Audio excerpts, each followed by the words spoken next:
Qual é a diferença entre os proventos pagos por ações e fundos imobiliários? Você não lembra?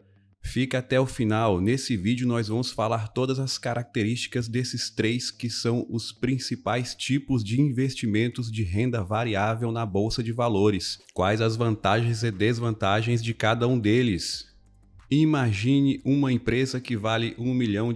Então essa empresa divide o seu patrimônio em 1 milhão de cotas e coloca à venda na B3, a nossa Bolsa Balcão Brasil, é a Bolsa de Valores brasileira. Esse é o conceito de uma ação. Então, quando você compra uma ação, você está comprando um pequeno pedacinho de uma empresa. Mas você não tem acesso direto à bolsa de valores e é aí que entra a corretora. A corretora funciona como se fosse uma vitrine, um balcão que vai te mostrar todas as opções disponíveis para que você possa escolher. É por isso que é importante escolher uma corretora que tenha taxa zero, pois o trabalho da corretora basicamente é só esse, servir como uma via de acesso entre você e as ações, como um intermediário.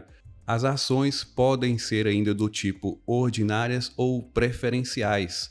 As ordinárias são aquelas que têm final 3. Elas concedem ao seu possuidor o direito à participação nas decisões da empresa, mas isso é para quem tem muitas ações, para quem investe em uma quantidade muito alta. Elas também possuem um mecanismo chamado tag along. O mecanismo de tag along é um mecanismo que visa proteger os acionistas minoritários e funciona da seguinte forma. Por exemplo, vamos imaginar que os acionistas majoritários de uma empresa decidem repassar o controle da empresa para um outro grupo e eles vão vender suas ações ao preço de R$ 100 cada ação. Então, o mecanismo tag along garante aos acionistas minoritários o direito de sair junto, ou seja, de vender suas ações junto por 80% do valor que foi negociado pelos acionistas majoritários, ou seja, nesse exemplo, os acionistas minoritários teriam a garantia de vender suas ações por R$ 80.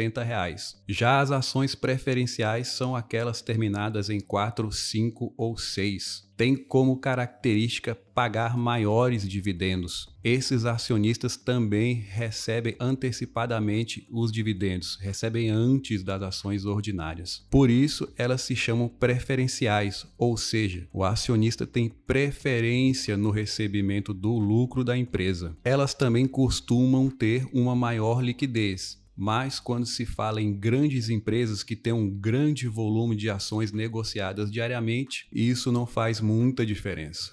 Existem ainda as chamadas units, que são nada mais do que um pacote de ação. Então, por exemplo, uma determinada empresa decide lançar uma unit, ela pode decidir quantas ações ordinárias e quantas ações preferenciais esse pacote vai conter. Por exemplo, uma unit pode ser composta de 2 ações preferenciais e uma ação ordinária. ETF é uma sigla que significa Exchange Trade Fund. Se a ação é um pequeno pedaço de uma empresa, você pode entender o ETF como se fosse uma cesta de ações, então um pacote e que tem o objetivo de copiar a performance de algum índice. Por exemplo, aqui nessa imagem você está vendo a imagem representativa da composição do índice Ibovespa, um índice que é composto por cerca de 85 empresas brasileiras. Essa imagem não está atualizada, mas como ela representa muito bem a composição de um índice, a gente decidiu colocar ela aqui para vocês, só para entender melhor.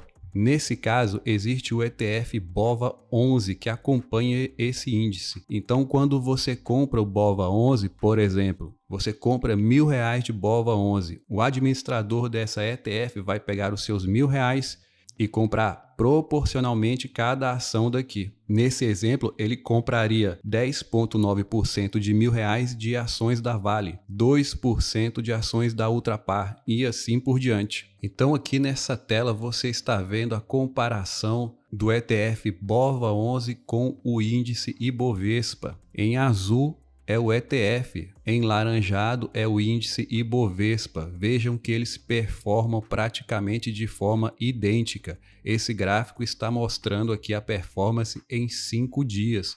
Porém, se a gente aumentar aqui, por exemplo, para um ano, veja que é praticamente impossível distinguir a performance de um com o outro. Já nesse outro gráfico aqui, você está vendo a comparação do ETF Hash11. Então, aqui em azul, você está vendo o ETF e em laranjado o Bitcoin, também o gráfico em um mês. E agora o gráfico em um ano, veja que são praticamente idênticos. A vantagem desse tipo de ativo, no caso de um ETF que tem várias empresas em sua composição, como o BOVA11, é diversificar a sua carteira sem necessariamente precisar fazer o stock picking, que é a escolha das ações. Então você já compra uma cesta que já vem várias ações, você já está exposto a vários setores e várias empresas. No caso dos ETFs que copiam a performance de criptomoedas, a vantagem seria você estar exposto a uma possível valorização da criptomoeda, porém sem precisar fazer a custódia dessa criptomoeda.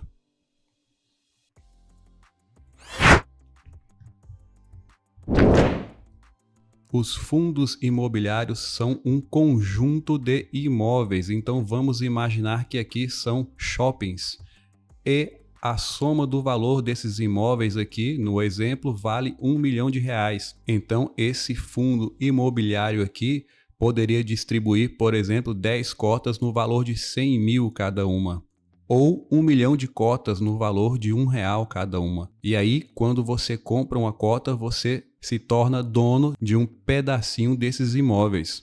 Por lei, os fundos imobiliários precisam distribuir 95% dos lucros para os acionistas, para os cotistas. E esses proventos, esses dividendos são isentos de imposto de renda. Então, respondendo nossa pergunta inicial, qual a diferença nos proventos das ações e dos fundos imobiliários? Nas ações, o valor e a periodicidade do pagamento dos dividendos é facultativo, pode ser decidido pelo conselho de administração da empresa. Então, por exemplo, determinada empresa pode pagar dividendos apenas uma vez por ano e pode pagar apenas 10% do lucro da empresa, ou seja, decidir dividir apenas 10% do lucro da empresa com os acionistas. Já os fundos imobiliários, por lei, eles precisam pagar todo mês 95% do lucro, que geralmente são os aluguéis que esses fundos estão recebendo, mas também pode ser pela venda de algum imóvel. Não necessariamente essa característica é uma desvantagem para as ações, porque uma empresa, para crescer, ela precisa reter parte do seu lucro, ou seja, ela precisa reinvestir o lucro. E é por isso mesmo que as ações têm uma maior volatilidade do preço. Elas sofrem mais variações ao longo do tempo. Já os fundos imobiliários,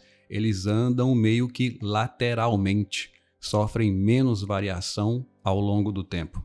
E por isso também que as ações têm um maior potencial de valorização. Uma Big Tech, por exemplo, começou como uma empresa pequena e que depois, ao longo do tempo, se tornou uma empresa bilionária. Isso dificilmente vai acontecer com um fundo imobiliário. Então as ações têm essa vantagem de ter um maior potencial de valorização, ou seja, de multiplicar o seu patrimônio, e os fundos imobiliários têm essa vantagem de te promover um rendimento mensal. E como funciona o pagamento de proventos nos ETFs? As ações que compõem o índice também recebem esses proventos, então o administrador recebe os dividendos, mas ao invés de repassar para o proprietário da ação, o proprietário do ETF, ele vai reinvestir no próprio ETF. Então você não recebe esses proventos, mas você recebe a valorização deles na sua cota.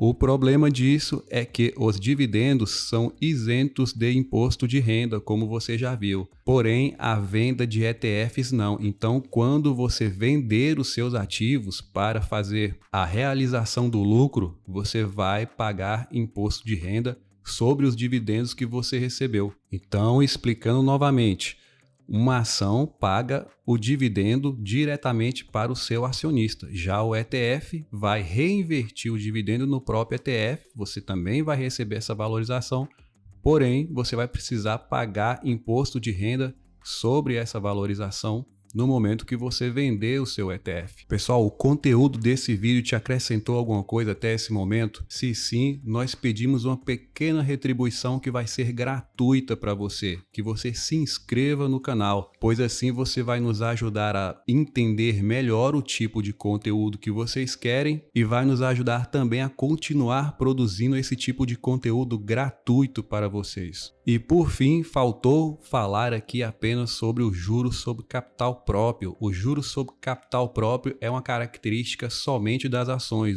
Os fundos imobiliários não possuem o pagamento desse tipo de provento. Mas vale lembrar que o juros sobre capital próprio é facultativo, ou seja, a empresa não precisa pagar ele dentro do ano civil. E além disso, também existe a tributação de imposto de renda sobre esse tipo de provento que é descontado diretamente na fonte. Agora que você já sabe todas as características de cada um desses tipos de ativos financeiros, deixe aí nos seus comentários qual é a sua preferência. Você tem preferência por ações ordinárias ou preferenciais?